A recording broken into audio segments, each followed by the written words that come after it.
So then the question came to me, do I believe in God? And I don't like that question. And people have complained at me a lot, and I'm sure they have their reasons because they don't like my answers, you know, and I have two answers. They've kind of become stock, which is not a good thing. But they're the best approximate.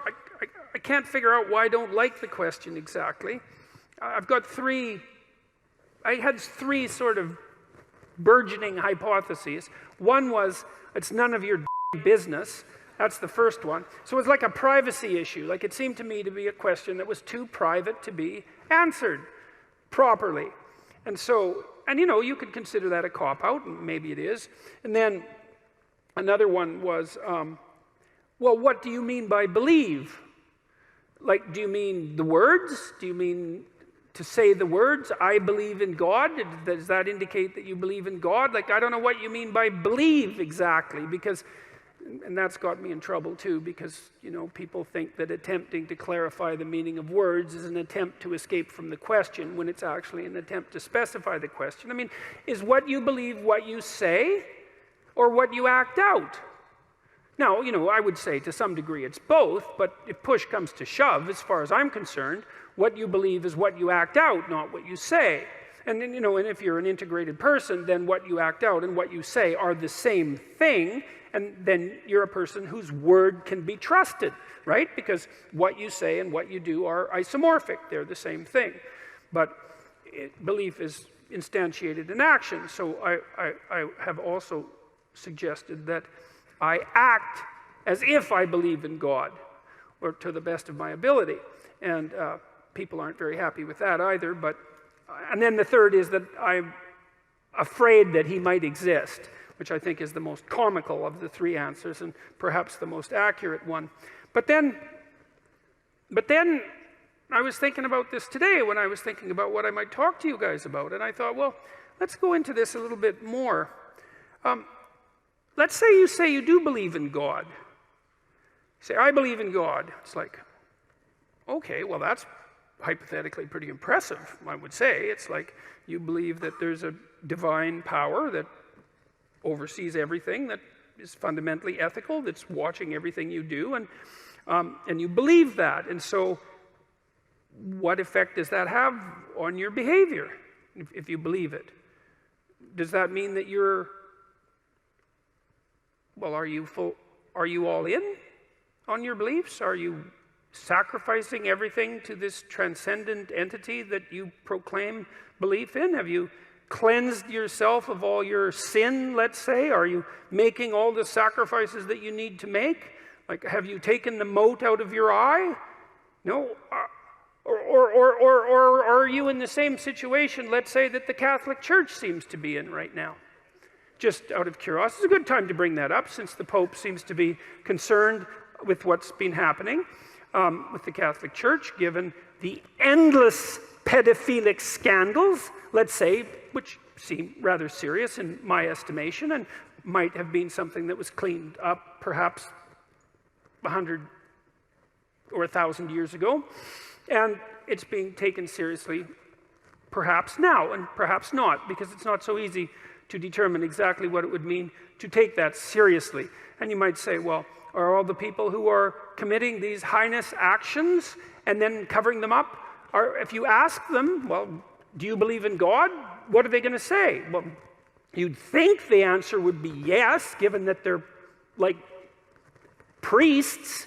And yet, well, the evidence isn't exactly so clear that the mere statement, let's say, or the mere acting out of the ritual, let's say, and I'm not trying to denigrate the statement or the ritual, but I'm pointing out that that's no indication of you're right to say that you believe. Because you got, and I think this is why it's bothered me to answer this question. It's like, well, what right do I have to say that, to make that claim? I believe in God. Well, what's the claim? Is that the claim that I'm a good person somehow? Because you'd think that if you believed in God, actually, like seriously, that you'd be a good person, like right now. Because, well, Well, for obvious reasons, I would think. And so if that hasn't happened in some sort of miraculous sense, so that you're the best person you could possibly imagine being on an ongoing basis, and then terrified of deviating from that path in a serious manner, then I don't see why you have the right to say that you believe in God. You know, one of the things Nietzsche said about Christianity, he was a great critic of Christianity, although also a great friend in a very peculiar way, in that sometimes your best friend is the one who points out your weakest properties, let's say. He said, as far as he was concerned, there was only one Christian, and he died on the cross. And that's a, you know, perhaps an extreme statement, but one worth giving some consideration to. It's like, well, then you look at what are you called upon? Let's say if you're going to proclaim yourself as a believer, you know. And I thought about this a lot as I've gone through the Old Testament. I did a bunch of lectures last year, and so what are you called upon? Well, you're called upon initially to act out the spark of divinity that's within you by confronting potential with the logos that's within you, which means to take the opportunities that are in front of you, the potential future, and to transform it into the present in the best possible way, using truth and courage and careful articulation as your guide. So that's the first thing you're called on to do. That's a major deal there. That's a tough one. And then the second is to make the proper sacrifices. That's the Cain and Abel story. Is like you want something, you genuinely want it, you want to set the world straight, then you let go of what's necessary and you pursue. You let go of what isn't necessary, no matter what it is, no matter what it is. And then you pursue what's necessary. And then maybe you sacrifice your children to God. That was the story.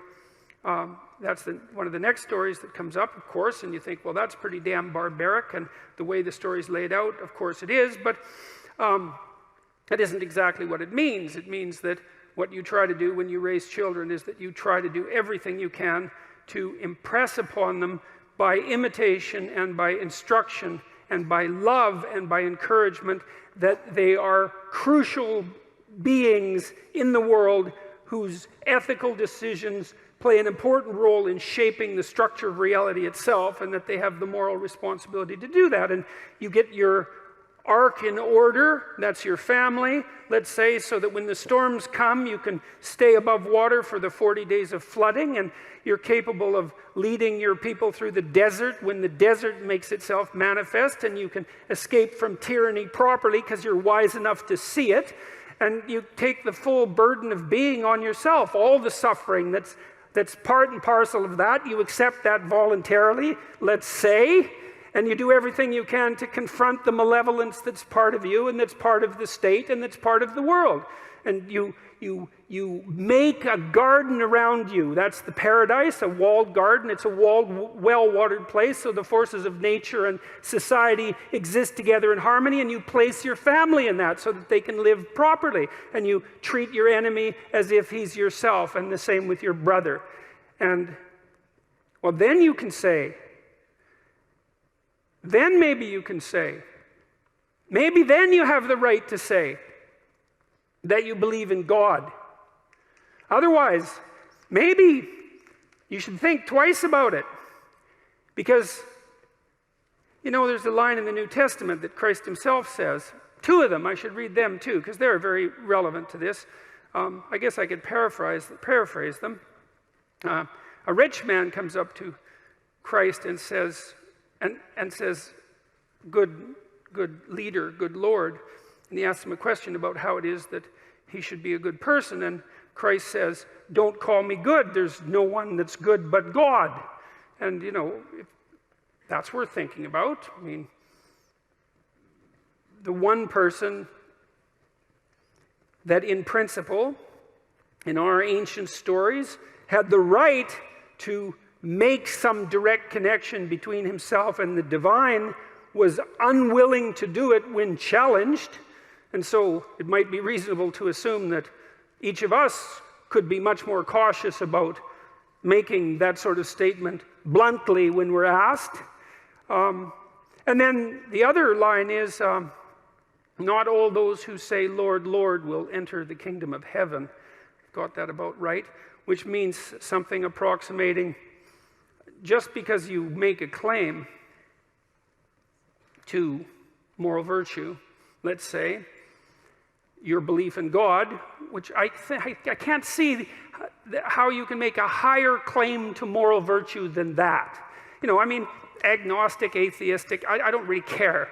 The point is something like this. Imagine something of ultimate transcendent value. I don't care whether you believe in it or not, but imagine that something like that exists. And then you swear allegiance to it, which is to say, I believe in this.